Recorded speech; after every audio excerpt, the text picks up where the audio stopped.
Dear students, आज का हमारा टॉपिक है अंतःशास्त्रीय उपागम अध्ययन। तुलनात्मक राजनीति में अंतःशास्त्रीय पद्धति को अपनाया जाता है।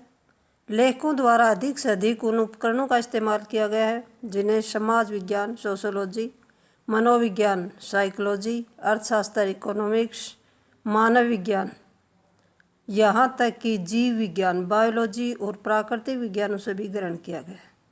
उदाहरण के लिए व्यवस्था विश्लेषण, सिस्टम एनालिसिस और संरचनात्मक प्रक्रियात्मक विश्लेषण और निवेश निकास इनपुट आउटपुट एनालिसिस जैसे कि उत्पत्ति जीव विज्ञान के विषय में ऋणी है, जिसे डेविड ईस्टन जैसे राजनीतिक वैज्ञानिकों ने रॉबर्ट मेंटन और टैलकोट पार्सन्स जैसे समाज वैज्ञानिकों ने प्राप्त किया है, जिसे ये राजनीतिक समाज विज्ञान पॉलिटिकल साइकोलॉजी और राजनीतिक मनोविज्ञान राजनीतिक सामाजिकरण जैसी सेम प्रतीत होती है। राजनीतिक आधुनिकरण, राजनीति विकास और राजनीतिक संचार, इतिहास, अर्थशास्त्र आदि का सहारा भी अब तुलनात्मक राजनीति है। तुलनात्मक शासन में इन सब का सहारा लिया जाता है। ये विषय एक दूसरे पर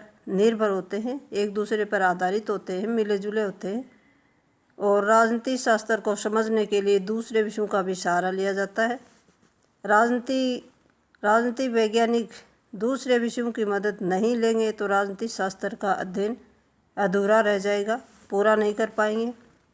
तुलनात्मक राजनीति में सिद्धांत निर्माण पर बल दिया जाता है। कुछ राजनीतिक प्रणालियों में समानताएं और अंतरों का केवल तुलनात्मक अध्ययन करना तुलनात्मक राजनीति के विषय का उद्देश्य नहीं है, अपितु ऐसी तुलना द्वारा किसी सिद्धांत को निश्चित करना तुलनात्मक राजनीति के विषय का प्रमुख उद्देश्य है।